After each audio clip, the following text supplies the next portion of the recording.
अस्सलाम वालेकुम नाज़रीन, प्रोग्राम ओपिनियन में अली काजी में भलीकार यासिर अहमद हमको स्टूडियो में ज्वाइन करता सीनियर तज्जियाकार Ali Qazi sahab. Welcome Ali sahab. Thank you Yasir.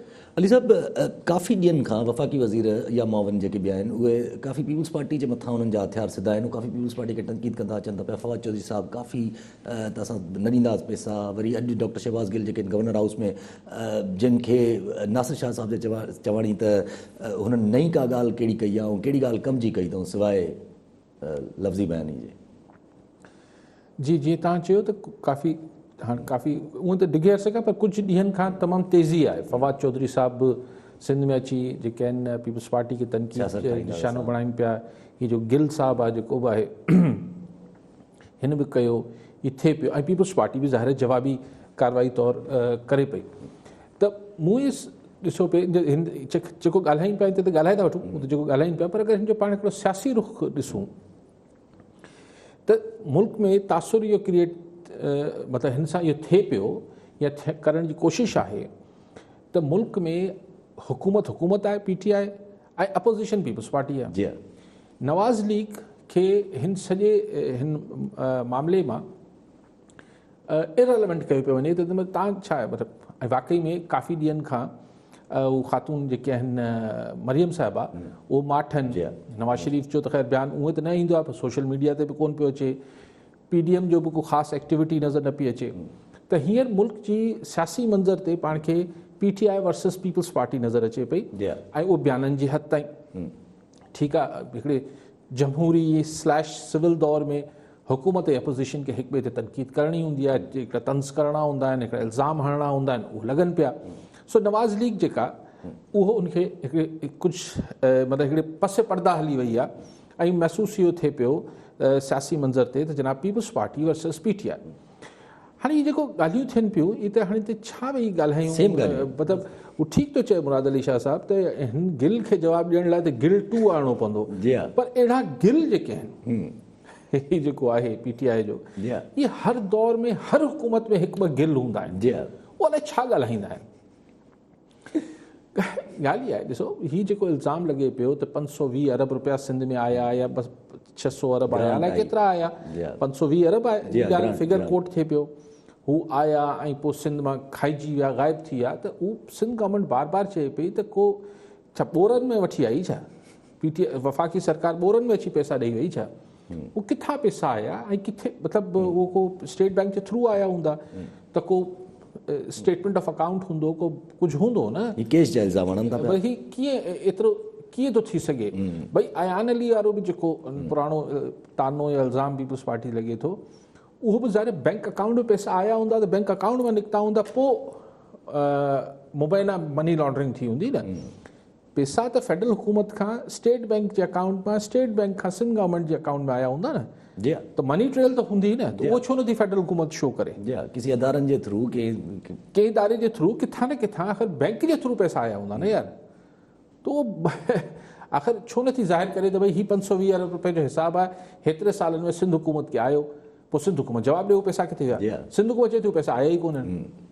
सो हिकिड़ी मतिलबु मूं चयो न हिकिड़ी सियासी उहो लॻल आहे त भई Peoples Party versus PTI, opposition मुल्क में पीपल्स पार्टी आहे, PTI जेको आहे हुकूमत आहे, नवाज़ लीग, मौलाना फज़ल रहमान, PDM हीअ इररिलेवेंट आहिनि, हीअ फ़िलहाल पसे पर्दा आहिनि। इहो थी वियो। हाणे मां हासिलु छा पियो थिए हीअ जेको बयानबाज़ी, छाकाणि त मूंखे हिन मां हू बि फील न पियो थिए त को हीअ सिंध खे को गवर्नर राज या को सिंध में को अहिड़ी शइ। हाणे हींअर खां पहिरीं फवाद चौधरी चयो, हाणे अॼु हिन गिल चयो आहे त ईंदड़ हुकूमत असांखे PTI खे ठाहिणी आहे, असांखे सिंध में गवर्नमेंट। त मतिलबु ॿिए लफ़्ज़नि में छा आहे, त ॿिए लफ़्ज़नि में इहो आहे त सिंध त ईंदड़ इलेक्शन लाइ पार्टियूं सरगर्म थी वियूं आहिनि। हिन पासे सिंध में ही अचनि पिया, आसिफ ज़रदारी साहब जेको आहे पंजाब में अॼु चौधरी परवेज़ इलाही साहब सां मुलाक़ात कई आहे ऐं हुते पंजाब में हू पंहिंजी का इक्वेशन्स ठाहिनि पिया, केमिस्ट्री ठाहिनि पिया, कुझु इंडिविजुअल्स खे शामिलु करण जी कोशिशि कंदा। त बेसिकली यानी पोइ इहो सम्झिजे त हाणे इलेक्शन मिड टर्म इलेक्शन या इन हाउस चेंज लाइ कोशिशि न पई थिए, हाणे कोशिशि सिधी वञे पई। लेकिन ज़रदारी साहब जे पंजाब में एक्टिव थियण खे ऐं अञा बि इन हाउस चेंज लाइ सम्झां थो त आसिफ ज़रदारी साहब हिम्मत न हारी आहे, डिस्पाइट के नवाज़ लीग न पई मञे, डिस्पाइट के नवाज़ शरीफ़ या मरियम नवाज़ न पई मञे, पर हू अञा हिम्मत न पिया हारीनि। लेकिन शायदि ज़रदारी साहिब इहे सोचींदा हूंदा त नो कॉन्फिडेंस न बि थियो त ईंदड़ इलेक्शन लाइ तयारी थी वेंदी, त इहो सो हाणे मुंहिंजे ख़्याल आहे त ऐं PDM त पसे पर्दा हली वई आहे, मरियम नवाज़ अलाए छो वरी माठ थी वई आहे। सो लॻे ईअं पियो त हाणे धुरियूं जेके आहिनि संदरा ॿधी रहियूं आहिनि ईंदड़ इलेक्शन लाइ। अच्छा, अगरि जे ॾिठो इहा ई ॻाल्हि रखिजे ॿ ॻाल्हियूं हिन में अचनि थियूं। हिकिड़ो त ईंदड़ इलेक्शन लाइ अगरि जे सभु कोई तयारी वठे थो पियो त जेका PTI अची सिंध में चवे थी त असांखे त महरूमी कीअं असां करे सघूं था सिंध में, जेको असांखे त ईंदड़ इलेक्शन खटणी आहे सिंध में ऐं सिंध में हुकूमत करणी आहे, त असां महरूमी कीअं था क्रिएट करे सघूं। त हुननि वटि ॿियो कुझु ॿुधाइण लाइ आहे कोन सवाइ उहा ई ॻाल्हि जेकी हुननि 2014 में कंदा त हेतिरा पैसा हेॾे या हेतिरा पैसा होॾे। ऐं ॿी ॻाल्हि जेका आसिफ ज़रदारी साहिब सां अगरि रखिजे त ॿ टे ॾींहं पहिरियां ई हमज़ा शहबाज़ साहिब जी मुलाक़ात थी चौधरी परवेज़ इलाही सां, वरी आसिफ अली साहिब जी मुलाक़ात थी आहे चौधरी परवेज़ इलाही। जी, मूं चयो न त ज़रदारी साहिब अञा हिम्मत न हारी आहे, जेको नो कॉन्फिडेंस जो अगरि को सिलसिलो जुड़ी पए, छाकाणि त अगरि नो कॉन्फिडेंस जो सिलसिलो जुड़ी पियो ऐं पीपल्स पार्टी खे हुन में को हिसो मिली वियो पंजाब ऐं मर्कज़ में, त ईंदड़ इलेक्शन में पीपल्स पार्टी खे ईअं महसूसु थिए थो त असीं बहितर परफॉर्म करे सघंदासीं पंजाब में बि। जेका अली साहिब तव्हां ॻाल्हि कई त हू सरकार हिन वक़्तु सम्झे थी त नवाज़ शरीफ़ या PMLN सां असांखे ॻाल्हाइण जी ज़रूरत न आहे, मौलाना फज़ल रहमान सां ॻाल्हाइण जी आहे। उहा अॼु फवाद चौधरी साहिब त वाज़े करे छॾियो। फवाद चौधरी साहिब जो चवण त असां नवाज़ शरीफ़, मरियम नवाज़ ऐं मौलाना फज़ल रहमान खे हिन पॉलिटिकल सिस्टम में असां स्टेक होल्डर सम्झूं ई नथा। यार हाणे फवाद चौधरी साहिब जहिड़ा माण्हू हर दौर में हुजनि था, हाणे वरी उहो ई अर्ज़ु कयां पियो, अगरि हर दौर में मुल्क खां रहिया आहिनि, फवाद चौधरी पाण बि रहिया आहिनि हर दौर में। ॾिसो, हिन मुल्क जे सभिनी खां वॾे सूबे पंजाब में मेजॉरिटी सीटूं रखंदड़ ऐं पॉपुलर पार्टी नवाज़ लीग जे लीडर नवाज़ शरीफ़ ऐं मरियम नवाज़ खे अगरि फवाद चौधरी साहिबु इररेलेवेंट या स्टेक होल्डर नथो सम्झे बकौल हुनजे, त हिन जी स्टेक होल्डर तव्हां कंहिंखे न सम्झंदा, जंहिंजी का हैसियत न हुजे, अहमियत न हुजे। हाणे सभिनी वॾे सूबे जी पॉपुलर सपोर्ट रखंदड़ मरियम खे या हुनजे फादर खे तव्हां अगरि चओ था त न हिननि जी हैसियत न आहे, त हाणे तव्हां पंहिंजे दिलि खे त ख़ुशि करे सघो था, पर हक़ीक़त इहा नथी हुजे। ठीकु आहे साहिबु, ॻाल्हि इहा आहे त तव्हां दिलि ख़ुशि करे वठो पंहिंजो। ठीकु आहे साहिबु। साहिबु अगरि जे ॻाल्हि हले पई पंहिंजी त मुल्क में चेंजिंग सूरत हाल आहे, त कल्ह जी ख़बर आहे जेका असांखे मतिलबु प्राइम मिनिस्टर साहिबु जेको इंटरव्यू ॾिनो हुयो उन में प्राइम मिनिस्टर साहिबु कुझु हिकिड़ी त ॻाल्हि उहा कई त असां एब्सोल्युटली नॉट कहिड़े बि तरीक़े सां असां वोट्स पंहिंजा अॾा न ॾींदासीं उन्हनि खे अमेरिका खे, पर ॿी ॻाल्हि जेका उन्हनि वरी करे छॾी, उन्हनि चयो त न्यूक्लियर डिटरेंस जी ज़रूरत ई न पवंदी अगरि इंडिया ऐं पाकिस्तान में कश्मीर इशू सेटल थी वञे। इमरान ख़ान साहिबु इहो चवण त साईं कश्मीर जो मसइलो अगरि हल थी वियो त पोइ ही एटमी हथियारनि जी ज़रूरत ई न आहे। ॿुधण में त ईअं ठीकु थो लॻे, छाकाणि त असांजी जेका डिफेंस पॉलिसी आहे या डिफेंस जी असांजी जेका सलाहियत असीं पंहिंजी ठाहींदा आहियूं उहो इंडिया सेंट्रिक आहे। त इंडिया वटि छा आहे, ज़ाहिर असांजो दुश्मन या मुखालिफ़ आहे त असांखे ओड़ी तयारी पाण वटि रखणी पए थी। पोइ भेरे बि जॾहिं इंडिया एटमी धमाको कयो त पोइ इहो ज़रूरत महसूसु थी त भई हाणे पाकिस्तान खे बि करिणो पवंदो, जेतोणीकि हुन महिल पाकिस्तान खे तमामु घणो दबाव हो, नवाज़ शरीफ़ हो प्राइम मिनिस्टर ऐं सभु कुझु हो, लेकिन फाइनली न्यूक्लियर असां डिक्लेयर कयोसीं त असीं एटमी ताक़त आहियूं। त असांजो सॼो फोकस आहे इंडिया वटि ही मिज़ाइल आहे त असां वटि हुजणु खपे। छो आहे त ज़ाहिरी तरह असांजो वॾो तकरार या तनाज़ो कश्मीर ते आहे। सो इमरान ख़ान साहिब बि उन ई तनाज़ुर में चई रहिया हूंदा त अगरि तनाज़ो ई ख़तमु थी वञे थो, तकरार ई ख़तमु थी वञे थो कश्मीर ते, त पोइ इंडिया सां दुश्मनी छाजी, ऐं दुश्मनी न आहे त हेॾा हथियार रखण जी ज़रूरत कहिड़ी।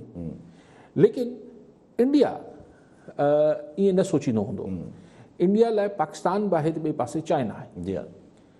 सो ही हिकिड़ो इमरान ख़ान साहिबु हिकिड़ी दुनिया खे हिकिड़ो मैसेज त चलो ॾेई सघे थो त भई असां त ॾिसो यानी अगेन कश्मीर कॉज़ खे जेको फ्लैश पॉइंट आहे, कश्मीर इशू खे हाईलाइट त हिन स्टेटमेंट सां इमरान ख़ान साहिबु ज़रूरु कयो हूंदो त यार हुननि जो त मसइलो ई हिकिड़ो आहे, भला हल करे वठो त एटमी हथियारनि मां जान छुटी पए। पर आई डोंट थिंक सो कि कश्मीर मसइलो अगरि हल बि थी वञे, उन्हनि APC बि घुराई आहे, मोदी हाणे थोरो फ्लैक्सिबल थिया आहिनि नरेंद्र मोदी वारा, त ऑल पार्टीज़ कॉन्फ्रेंस घुराई अथनि हुते इंडिया में 24 तारीख़ ते। सो अगरि को हल थी बि वियो त त बि आउं नथो सम्झां त को असीं पंहिंजा हथियार ख़तमु करे छॾींदासीं या ख़ासि तरह इंडिया ख़तमु कंदो। इंडिया छाकाणि इंडिया वटि इहो जवाज़ आहे हिते चाइना जो चाइना सां हुनजी जंगूं थी चुकियूं आहिनि ऐं बॉर्डर ते हुनजी हल्दी बि आहे, डिस्प्यूटेड टेरिटरी बि आहे। सो इन करे ऐं पोइ इंडिया ख़तमु न कंदो त भले असांजो ठापुर थी बि वञे इंडिया सां, असां पंहिंजो न्यूक्लियर त कोन ख़तमु कंदा। ठीकु आहे सर। अच्छा, पर पाकिस्तान प्राइम मिनिस्टर साहब जी अगरि इन लेवल जी अगरि स्टेटमेंट्स अचनि थी पियूं त जेके माना उमूमन डिप्लोमेटिक जवाब ईंदा आहिनि अहिड़ियुनि जॻहियुनि ते, त प्राइम मिनिस्टर साहब एॾो आउट राइटली जीअं होॾे बि अॾनि लाइ बि मना करे छॾियऊं, न्यूक्लियर पॉलिसी बि पाण डिफाइन कनि था पिया, इंटरव्यू थी वई ऐं अहिड़ियूं ॻाल्हियूं, मतिलबु थोरो डिप्लोमेटिकली हूंदो आहे, हीअ थोरो स्ट्रेट फॉर्वड हो ऐं ईअं न हुयो त ॼण माना पॉलिटिकल सिचुएशन जेका पाकिस्तान में अंदरि आहे हिन वक़्तु पंहिंजी इंटरनल सिचुएशन ऑफ पॉलिटिक्स, त को अहिड़े क़िस्म जो मतिलबु हिकिड़े क़िस्म जो किराए आहे त भई लुक एट मी टू। न इहो न आहे। आई थिंक कि इमरान ख़ान जो स्टाइल इहो रहियो आहे त हू मतिलबु बसि चई ॾिए थो, पोइ उनजा कई दफ़े उनखे मतिलबु मुल्क खे बि उनखे ख़ुदि खे बि कई शयूं भोगणियूं पवनि थियूं। भई माण्हू थोरो आउटस्पोकन हुजे थो त ख़ान साहिबु जेको आहे बंदि कमरनि में जेके कचहरियूं आहिनि उहे करे करे ॿाहिरि बि ॻाल्हाए वठिजे थो। मिसाल हीअ ॻाल्हि हिकिड़ी आम ॻाल्हि आहे न, भई कश्मीर जो मसइलो हल थी वञे त एटमी हथियार छा कंदासीं, पर इहो तव्हां वाक़ई में एज़ ए प्राइम मिनिस्टर अगरि चओ पिया त या त तव्हां वटि को पॉलिसी असां रिविज़िट त कयूं पिया न। पाकिस्तान पंहिंजो इमेज सॉफ्ट इमेज ठाहिण जी कोशिशि त करे पियो। असांजे आर्मी चीफ जा बि अहिड़ा बयान अची चुका आहिनि त भई वापसि अचो, ॻाल्हियूं थियनि। सो असां हिकिड़ी पंहिंजी जेका ॾहाकनि जी हिकिड़ी ॿी जेका शनाख़्त हुई उनखे चेंज करण जी कोशिशि त कयूं पिया। असां अफ़गानिस्तान में पीस टॉक्स कराइण जी कोशिशि थी। ख़ुदि इहा ॻाल्हि बि इमरान ख़ान जेका कई आहे, जेको पाण बि कंदा आया आहियूं, त भई अगरि बिना के पॉलिटिकल सेटलमेंट जे अमेरिका बहादुर पंहिंजी फ़ौजूं कढी वञे थो अफ़गानिस्तान मां त खूनरेज़ी थींदी। कल्ह इमरान ख़ान इहा ॻाल्हि बि हुन इंटरव्यू में कई। इमरान ख़ान जो छा आहे, हू चए थो त कपिड़ा घटि पायो था तंहिंजे करे मर्द रोबोट न आहिनि, मशीनूं न आहिनि, पोइ रेप थियनि था। कमाल थी वियो आहे। वॾी बहस इन ते थी आहे। पाण बि कल्ह थोरो घणो ॻाल्हायो इन ते। ॻाल्हि इहा आहे त तव्हां हिकिड़े रेप विक्टिम खे जंहिंसां ज़ना थियो आहे, ज़्यादती थी आहे, तव्हां चओ था त उहो इन करे थिए थो जो हू हुनजा कपिड़ा घटि पातल अथसि, मतिलबु मुख़्तसिर अथसि या न अथसि। अच्छा, अगरि केरु ख़ान साहिबु ॿुधायो उहो त गोरो जेको एंकर हो उहो त उनखे त ख़बर न हूंदी। असां वटि 80 सालनि जी वीचारी पोढ़ी मायुनि सां रेप थिए थो, 4-5 सालनि 6 सालनि जी ॿारड़ियुनि सां रेप थिए थो, उहो छा कपिड़ा घटि पाए वेठियूं आहिनि। जानवरनि खे इमरान ख़ान जस्टिफाई करे पियो त छा कयूं साईं, उन कपिड़ा घटि पाए, थोरो ॿांह नज़र आई पई छोकिरी जी या कीअं बि हो।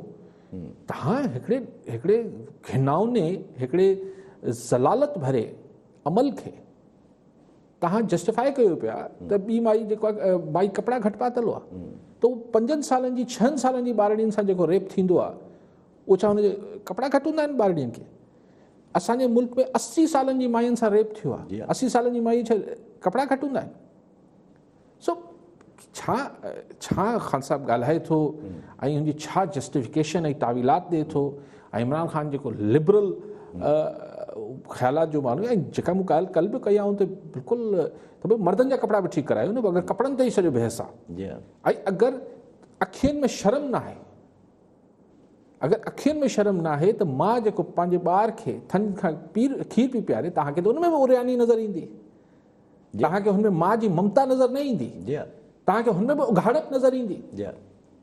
अगरि मिसाल किथे नज़र अची वञे थो त मां पंहिंजे ॿार खे खीर पी पियारे, केॾो ख़ूबसूरत ऐं पाकीज़ा हिकिड़ो सॼो हू मंज़र हुजे थो,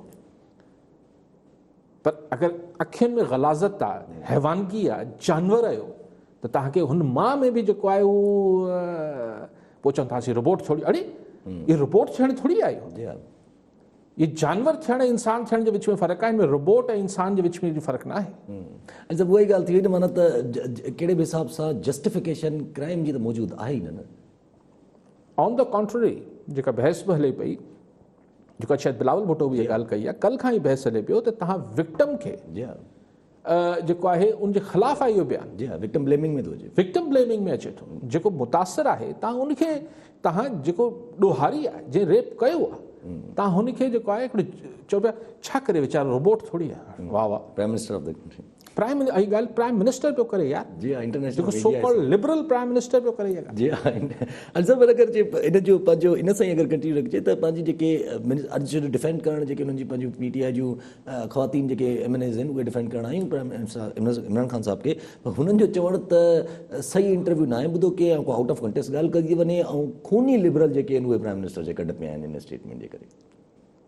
अच्छा, खूनी लिबरल साईं। अच्छा क्या बात है। जेको तनक़ीद माना नौकरी करण बि या पंहिंजे लीडर खे हर सूरत बचाव में वॾो मुश्किल हुजे थो। जी हाँ, मतिलबु छा अल्ताफ़ हुसैन जे वक़्तु बि ईअं ई थींदो हुयो कुझु कहिड़े तरीक़े सां बसि सिक्योर करिणो हूंदो, डिफेंड करिणो हूंदो, डिफेंड करिणो हूंदो। अच्छा, पंहिंजी ॻाल्हि निकिती तालिबान सां ई, त जीअं तव्हां ॻाल्हि कई त ख़दशो बि हो पाकिस्तान खे त को खून रेज़ी थींदी या कुझु अहिड़ो थींदो। अॼु जी न्यूज़ आहे त तालिबान जेको आहे उहो ताजिकिस्तान ऐं अफ़गानिस्तान वारी बॉर्डर ते कैप्चर करे छॾियो आहे, उते जेको टाउन आहे हुनखे इनसर्कल करे वेही रहिया आहिनि। तव्हां ॾिसो इहो त थियणो आहे। ऐं अफ़गान फ़ौजूं भॼी वयूं हुतां। जी हा, हुतां भॼी वई। सो बॉर्डर ई छॾे भॼी वयूं। जी हा, हाणे यानी अफ़गानिस्तान जो हुतां ताजिकिस्तान वारे पासे खां अफ़गानिस्तान जी हिफ़ाज़त हाणे तालिबान कंदा। जी हा, तालिबान त ही काबुल हुकूमत में किथे बीह सघंदा। माना पोइ ईअं ई सम्झिजे त जेका प्रिडिक्शन आहे त खून रेज़ी थींदी, ऐं पोइ अल्सब अगरि जे खून रेज़ी थिए थी ऐं प्रिडिक्शन बि आहे त खून रेज़ी थींदी, त पोइ कंहिंखे न कंहिंखे वर्ल्ड पावर खे वरी साॻियो स्टेप वठिणो पवंदो पंहिंजो। न आउं नथो सम्झां, छॾे ॾींदा। ऐं खून रेज़ी एतिरी कोन थींदी, ही रिज़िस्ट न करे सघंदा, ही पोइ हिते हटंदा। ही वरी जेके नॉर्दर्न अलायंस वांगुरु हिकिड़ो पोइ हिते हटी हिकिड़ा पंहिंजा एरियाज़ अफ़गानिस्तान में जेको बि हुननि जा हिकिड़ा जिते हिननि जी आबादियूं वधीक आहिनि उते ठाहे वेही रहंदा ऐं काबुल फॉल करे वेंदो। ऐं नथो सम्झां त अशरफ गनी सस्टेन करे सघंदो। अच्छा, उन वक़्तु जेका ओवरथ्रो करण लाइ गवर्नमेंट तालिबान जी, उन वक़्तु जेको नॉर्दर्न अलायंस खे सपोर्ट कयो त US ऐं इंडिया जेको बज़ाहिर हुननि जा पंहिंजा इंटरव्यू जेको आयो आहे रिसेंटली, उन में हुननि जी पंहिंजा हिकिड़े पुराणा आहिनि पेंटागन जा, उन्हनि जो चवणु त काबुल की जेका नॉर्दर्न अलायंस हुई अफ़गान गवर्नमेंट खे टॉपल करण लाइ उन वक़्तु त सपोर्ट कई हुई US कोवर्ट तरीक़े सां, ऐं इंडिया बि सपोर्ट कई कोवर्ट तरीक़े सां। बाद में न, पर पहिरीं तालिबान खे अचणु ॾियण में इंडिया त चलो ठीकु आहे, पर तालिबान जॾहिं टेक ओवर कयो काबुल खे त अमेरिका मुखालिफ़ त कोन हो। हिते नसीरुल्लाह बाबर जी हुकूमत मोहतरमा शहीद हुकूमत में हुयूं ऐं नसीरुल्लाह बाबर इंटीरियर मिनिस्टर हुआ। पोइ जीअं थियो सभिनी खे ख़बर आहे त तालिबान किथां विया ऐं कीअं टेक ओवर थी वियो काबुल। मदर ऑफ तालिबान बि कंहिं अख़बार ते इहो बि लिखियो। ठीकु आहे, सभु कॉलर सां गॾु मीर ख़ादिम रज़ा टालपुर पीरगोट मां। जी टालपुर साहब, छा सवाल हूंदो? साईं अस्सलाम वालेकुम। वालेकुम अस्सलाम।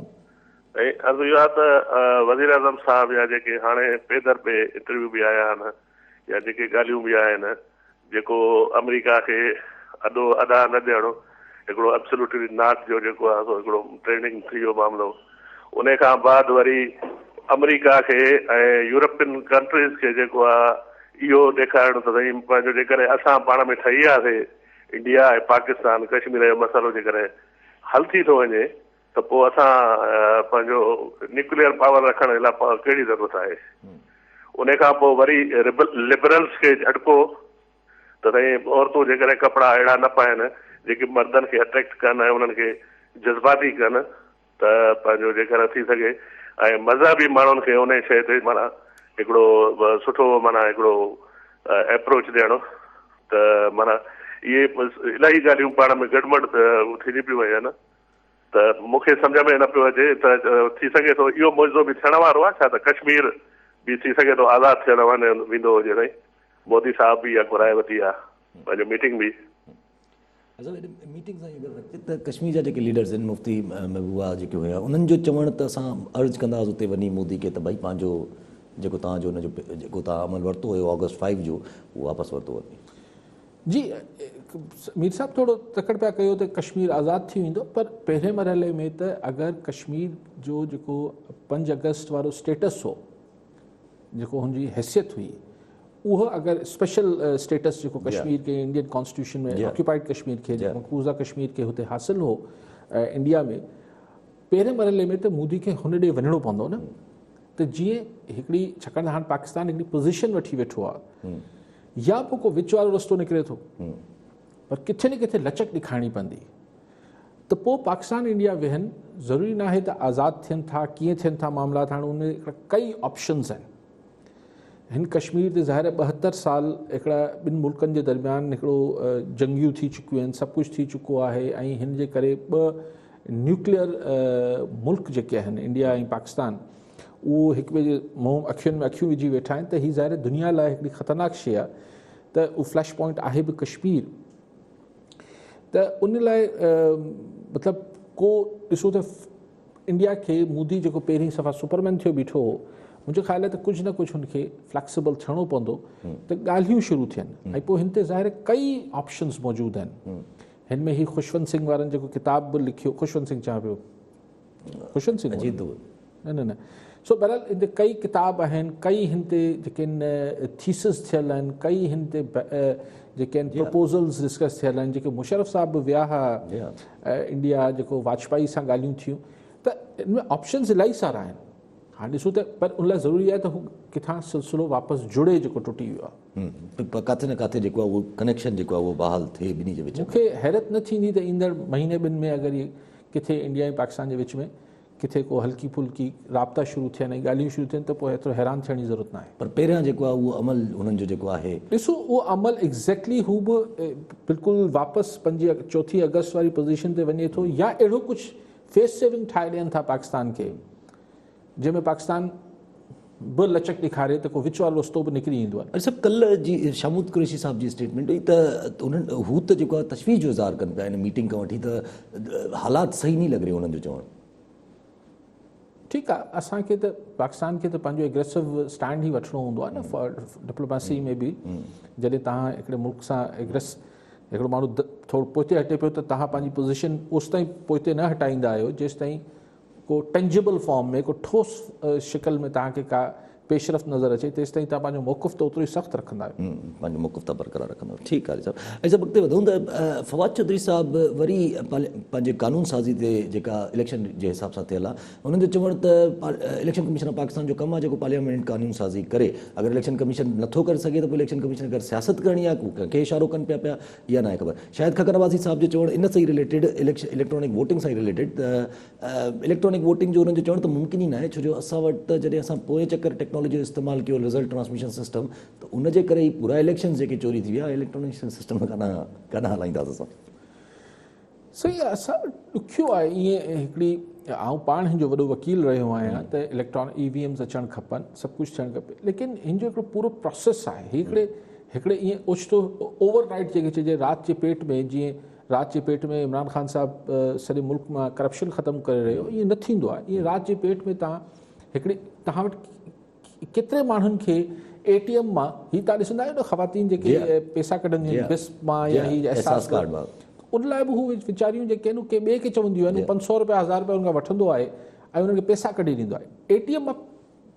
ATM मशीन वांगुरु ई आहे न EVM बि, त इलेक्ट्रॉनिक वोटिंग मशीन हू ख़ातून वञी कीअं वोट विझंदी, त अगरि कंहिंखे वठी ॾींदी त हू गैर आइनी आहे। गॾु बूथ में नथो वञी सघे। कॉलर आहे, पोइ अचो था सरफराज़ हुसैन लिगारी हैदराबाद मां। जी लिगारी साहब, छा सवाल हूंदो? अस्सलाम वालेकुम। वालेकुम अस्सलाम। ऐं अली साहब खे सलाम। साईं मुंहिंजो ॿ क्वेश्चन आहिनि। त हिकिड़ो थी वियो आहे त अॼु हिकिड़ी त इहा रिपोर्ट पई हले त जेको सो डॉलर जेको आहे सो 160 ताईं रीच कंदो, त हिकु त महांगाई केॾी थी वई आहे, इन्फ्लेशन तमामु घणी अधु खां वधीक, मतिलबु तव्हां कंहिं शइ खे ॾिसो त रेट्स ते को बि माना कंट्रोल आहे कोन, मतिलबु जीअं छुड़वागी चइबी आहे न सिंधी में, त माना कंहिं बि शइ जो को बि माना कोन्हे, त रेट एॾा हाई पिया आहिनि, हर शइ तमामु माना चाहे तव्हां कहिड़ी शइ ॾिसो। ॿियो क्वेश्चन मुंहिंजो अली साहब खां इहो आहे त अॼु परवेज़ इलाही साहब ज़रदारी साहब सां मिलिया आहिनि पंहिंजो लाहौर में, शायदि ज़रदारी हाउस में, त इहो भला साईं अली साहब हिन खे कीअं पिया ॾिसनि, त इहा भला के ॿिए तरफ़ को इशारो आहे या कुझु अहिड़ी फ्यूचर में का बि शइ अहिड़ी ॾिसूं पिया पाण, छो जो हीअं जेका PDM जी मूवमेंट आहे जहिड़ी साहब चयो आहे त उन में त कुझु कोन्हे। हीअ चवनि पिया पहिरीं रमज़ान जो महीनो, पोइ हीअ या माना कंदे कंदे हाणे अची पहुता हिन ते, हाणे कुझु ॾींहं खां ईद अची वेंदी, पोइ मरम अची वेंदो, त माना ईअं करे करे हू त ख़बर न पई पए। पर हीअ जेको परवेज़ इलाही साहब अॼु मिलिया आहिनि ज़रदारी साहब सां, त अली साहब छा था सम्झनि त इहो पोइ वरी का ॿी शइ अहिड़ी थियण वारी आहे या कुझु ॿिए कंहिं शइ जो माना थी सघे थो इन फ्यूचर? महिरबानी, थैंक यू, अस्सलाम वालेकुम। सही, डॉलर जो वधण जो अपरेंटली त लॉजिक सम्झे नथी अचे, छाकाणि त अगरि असां वटि फॉरेन रेमिटेंसिस बि अचनि पियूं ऐं अगरि असांजो IMF सां बि प्रोग्राम लाइनअप थियल आहे त पोइ छो पियो वधे ऐं छा वरी इहो त मां त कॉमेंट न कयां। बाक़ी महांगाई बिल्कुलु लॻाड़ी साहब तमामु घणी तूफ़ानी बदतमीज़ी आहे। पर ज़ाहिर पेट्रोल वधायो था, बिजली वधायो था त महांगाई त वधंदी, डॉलर वधे न वधे महांगाई त वधंदी, पर डॉलर बि वधियो त ज़ाहिर उनजो बि इम्पैक्ट ईंदो।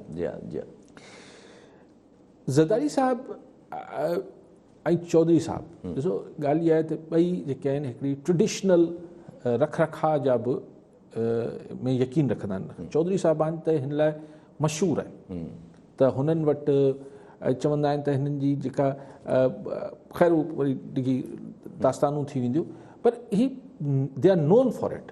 तव्हां वेंदव त मतिलबु मानी ज़रूरु खाइबी, पोइ हुते पूरो रख रखाव, महिमान नवाज़ी।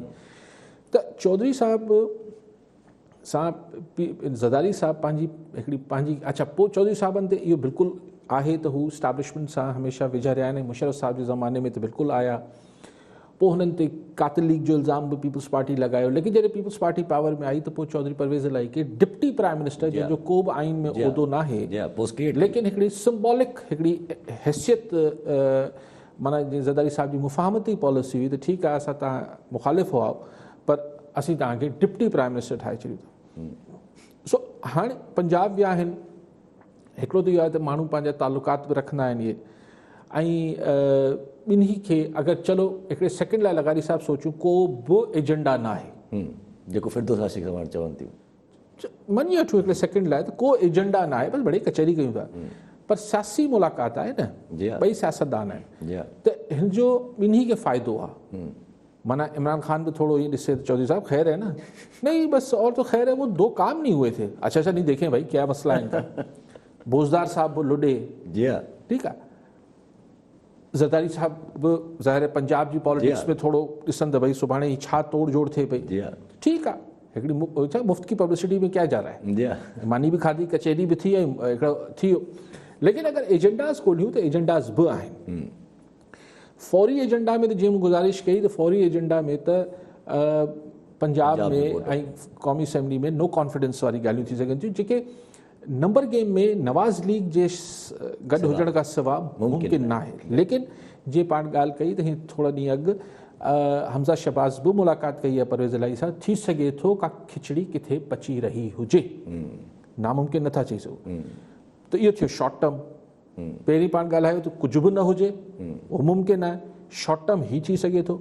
लॉन्ग टर्म में यानी 2 सालनि खां पोइ जेका इलेक्शन थियणी आहे त ज़ाहिर 2 सालनि खां पोइ त इलेक्शन वारो ॾींहुं अची वेंदो न, हुन खां साल यानी साल खां पोइ, अॼु जॾहिं ॻाल्हायूं पिया त हिन खे साल खां पोइ इलेक्शन लाइ तोड़ जोड़ शुरू थी वेंदी, मुहिम शुरू थी वेंदा, इतिहाद ठहणु शुरू थी वेंदा।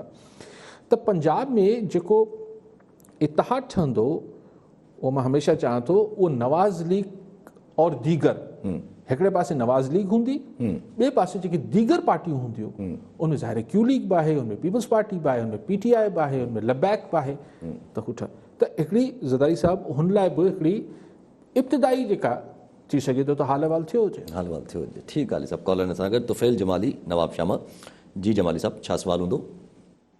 सर पहिरियां त मां अली काली साहिब जिन खे ऐं तव्हांखे सलाम पेश कंदुसि, ऐं उन खां पोइ सर मुंहिंजो सुवालु इहो आहे त हींअर आसिफ अली ज़रदारी साहिब कुझु ॾींहंनि खां पोइ जेको आहे वरी इस्लामाबाद विया आहिनि, हुते पंहिंजो मीटिंग्स ऐं मुलाक़ातूं वग़ैरह करे रहिया आहिनि, त छा को हिननि खे आसिरो मिलियो आहे अॻिते जे लाइ, या जेको आहे माना पहिरियां ई काउंटर मुलाक़ातूं हूंदा जीअं मथे माना थोरो ॾेखारे सघूं त जेको आहे असां हींअर मुलाक़ातूं कयूं पिया, न त इतिहाद ठाहींदासीं, या को अञा ई को जेको आहे मथां को ॿियो आसिरो हिननि खे मिलियो आहे अॻी गवर्नमेंट में वफ़ाक़ में ऐं पंजाब में सिंध में हिननि खे को आसिरो अहिड़ो मिलियो आहे जो हींअर सां हिननि जूं मुलाक़ातूं हिननि करणु शुरू कयूं आहिनि, ऐं कुझु माण्हुनि खे लॻे थो त जेको आहे जीअं खोसा साहिब आहिनि उन्हनि खे बि पार्टी में शामिलु करण जो प्रोग्राम था कनि, त इहो छा कहिड़ी ॻाल्हि थी जो यकदमि जेको आहे ज़रदारी साहिब मुलाक़ातूं करणु शुरू कयूं आहिनि, इन जो महिरबानी करे जवाबु ॾींदा। ठीकु आहे साईं जे सवाल सां गॾु अगरि रखिजे त जीअं तव्हां ॻाल्हि कई सभु त इहो को मुमकिन आहे त को 2 सालनि खां पोइ को यको जेको तव्हां चवंदा आहियो त हिकिड़ो को पंजाब जी GDA ठहे, इन में हिकिड़ो बसि इहो सुवालु अचे थो त अगरि जे पीपल्स पार्टी हुनजो हिसो रहे थी, जंहिंमें PTI बि हिसो रहे थी, जंहिंमें काफ लीग बि हिसो रहे थी, त पोइ माना ईअं सम्झिजे त पोइ मक़बूल पार्टी पूरे पाकिस्तान में हिकिड़ी रहिजी वई पोइ। अच्छा, पहिरीं साईं जमाली साहब जेकी ॻाल्हि कई त यकदमि ज़रदारी साहब माना को इशारो थियो आहे, ईअं साईं सिग्नल्स जी ॻाल्हि, कॉन्स्पिरेसी थ्योरी।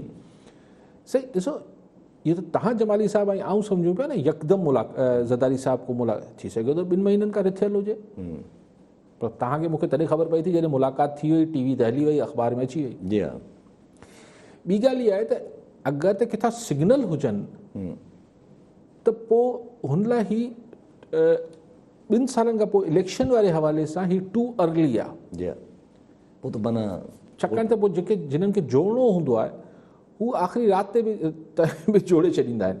लेकिन मूं वटि आउं सम्झां थो त ही हिकिड़ी कॉमन सेंस जी ॻाल्हि आहे त ज़ाहिर अगरि पीपल्स पार्टी खे पंजाब में वापसि कुझु हासिलु करिणो आहे ऐं सिंध ॾांहुं हुनखे को परेशानी या ख़दशो या डपु आहे, मतिलबु हीअ त ठीकु आहे, सिंध त पाण वटि आहे, हाणे थोरो अॻिते कंपनी खे वधाइणो आहे पंजाब में वापसि, त ज़ाहिर हुनखे पोइ हाणे इतिहादी ॻोल्हणा पवंदा। ऐं पहिरियों इतिहादी जेको ज़रदारी साहब खे पंजाब में सुझी सघे थो उहो क्यू लीग आहे, ऐं क्यू लीग बि ज़रदारी साहब सां इलाही कंफर्टेबल आहे।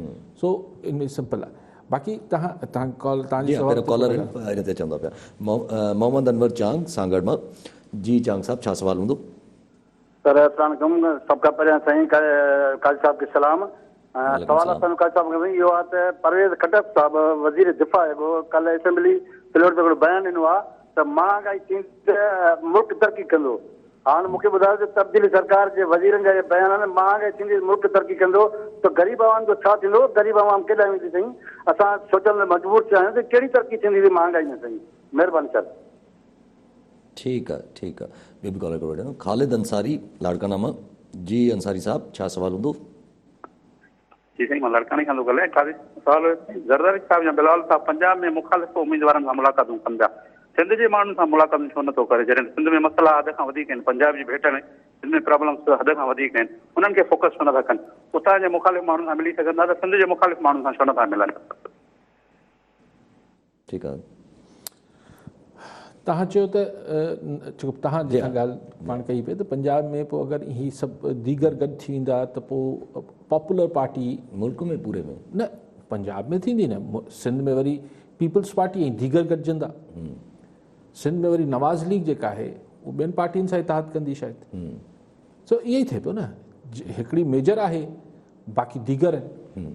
सो साईं जेका ॻाल्हि कई त हुनखां साईं छा हिकिड़ो ॿियो कॉलर ॻाल्हि कई डिफेंस मिनिस्टर जी ॻाल्हि कई अनवर चांग साहब। हा, त अजीब वरी बयान ॾियनि पिया।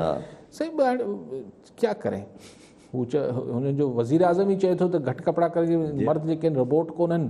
जी हा।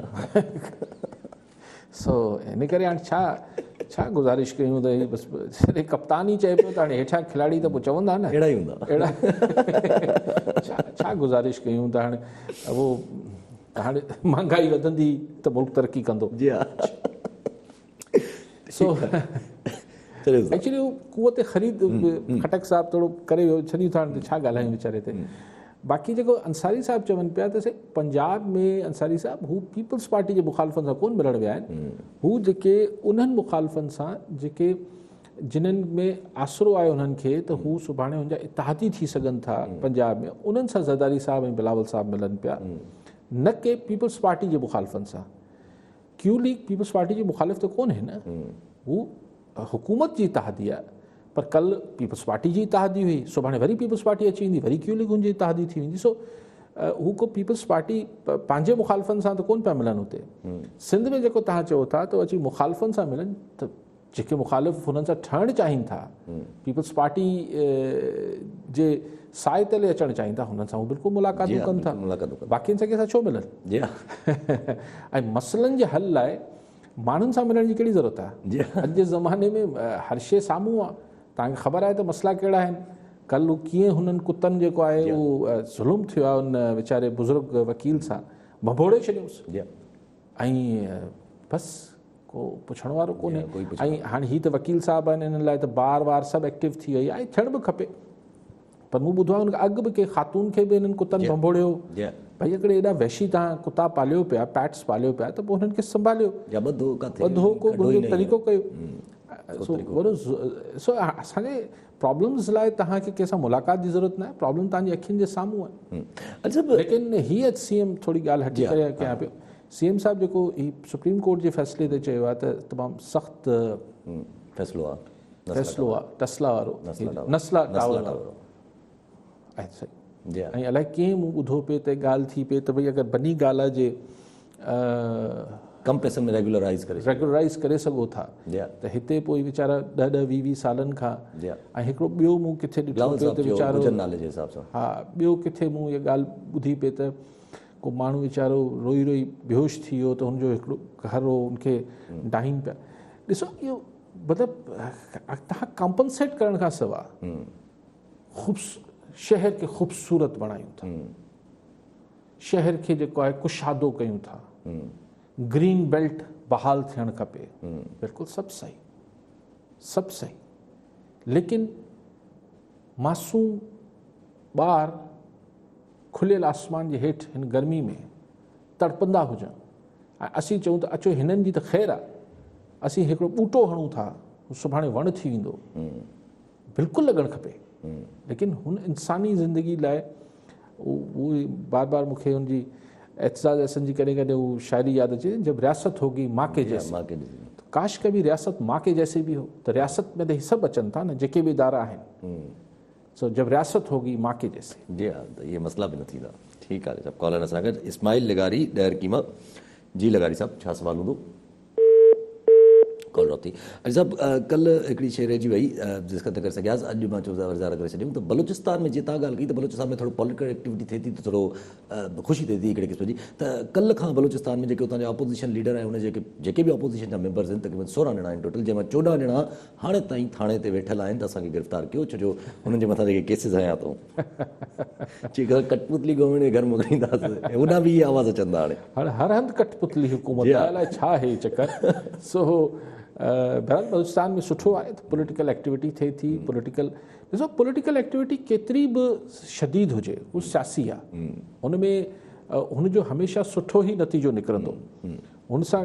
पर जॾहिं तव्हां दहशतगर्दी ऐं अहिड़े हुन में त मूंखे बलूचिस्तान जे हवाले सां मूंखे ख़ुशी थिए थी अहिड़ी ख़बरूं ॾिसी त भई सियासत थिए पई, को सियासी मुखालफ़तूं सियासी झेड़ो आहे, भले थिए सुठी ॻाल्हि आहे, लेकिन अॼु वरी चऊं त हू को माण्हू सुञाणे वरिता अथनि, पेश थिया आहिनि जेके बहरिया ते जिन्हनि तोड़फोड़ कई, 15 माण्हुनि जी का लिस्ट आई आहे, तस्वीरूं जारी कयूं अथनि, त बाक़ियुनि खे त छॾियो न, पोइ बाक़ियुनि छा कयो आहे?